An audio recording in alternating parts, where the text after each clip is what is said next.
Alex Kane was a man at the edge of desperation. A talented musician in his youth, his life had spiraled into obscurity after years of bad decisions, failed relationships, and an unrelenting addiction to gambling. One stormy night, alone in his decaying apartment, Alex stumbled upon an old, dusty book among the junk he'd bought at a thrift store. A leather-bound tome titled Pacts and Promises. At first, he laughed it off as nonsense, flipping through pages filled with strange diagrams, sigils, and archaic Latin. But a single sentence caught his attention. Desperate souls may summon him who dwells below for a bargain. But beware, the devil always takes his due, Alex smirked. What the hell do I have to lose? He muttered. He had nothing left but debt collectors at his door and the haunting weight of his failures.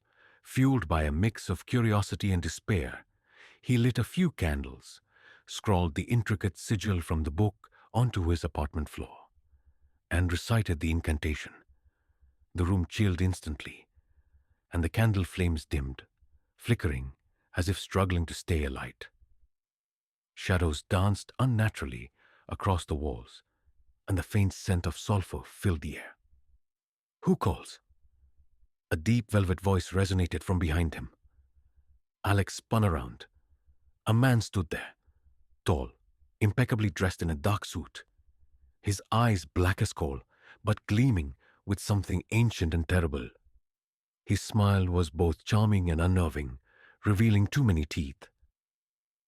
I do, Alex stammered. Are you the devil? Lucifer? Mephistopheles? Call me what you like, the man interrupted, his voice smooth as silk. More importantly, what do you seek? Alex hesitated. His mind raced. Fame, money, power? Then it hit him. He wanted his old life back, the talent, the music, the adoration. I want to be the greatest musician in the world, he said, his voice trembling with both fear and hope. The devil raised an eyebrow, his smile widening. A classic request. Very well. I can give you talent beyond mortal comprehension. Crowds will worship you, critics will revere you, and your name will be whispered through the ages. And what's the price? Alex asked, though he wasn't sure he wanted to know. Oh, it's simple, the devil replied. You'll live in glory for 7 years. At the end of that time, your soul will be mine. No tricks, no loopholes. Do we have a deal? 7 years of glory sounded better than a lifetime of misery. Alex nodded. Deal.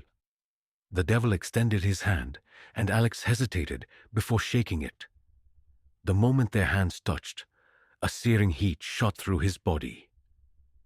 The sigil on the floor glowed red-hot before fading, and the devil vanished as if he'd never been there. The change was immediate. The next day, Alex picked up his guitar, and the music that flowed from his fingers was otherworldly, beautiful, haunting, and powerful. Within weeks, he was discovered by a producer. His rise to fame was meteoric. Record deals, sold-out concerts, awards, everything he had ever dreamed of. But the music came with a strange side effect. Fans described his songs as hypnotic, almost addictive. Some claimed they felt compelled to listen for hours, unable to stop. There were even whispers of people having nightmares after his concerts, dreams of fire and screaming faces. Alex brushed it off. He was living his dream, and the devil hadn't lied. For 7 years, he was untouchable. On the 7th anniversary of his deal, Alex sat alone in his sprawling mansion, nursing a glass of whiskey. The years had flown by, and while his fame was still intact, a deep unease had settled over him. He couldn't shake the feeling that he was being watched. As the clock struck midnight, the air in the room grew heavy. The shadows lengthened, and the candles in the room snuffed out one by one. A familiar scent of sulfur filled the air. "Time's up," the devil said, materializing in the room with the same unnerving smile. Alex stood, his heart pounding. "Wait, I need more time." The devil chuckled. "More time? You had 7 years, Alex. I never promised forever." Alex fell to his knees, begging. "Please, I'll do anything." The devil's smile faded, his eyes burning like embers. "You already did." He snapped his fingers, and the room dissolved into darkness. When Alex woke, he was in a vast, featureless expanse, lit by a dim red glow. The air was filled with the distant screams and the stench of burning flesh. He was no longer alone. Countless others surrounded him, their faces contorted with fear and anguish. The devil's voice echoed through the void. "Welcome to your eternity, Alex. And just so you know, your music lives on. Every time someone plays your songs, they'll hear the whispers of this place." As Alex screamed, the shadows closed in, and the devil's laughter rang out, drowning the cries of the damned.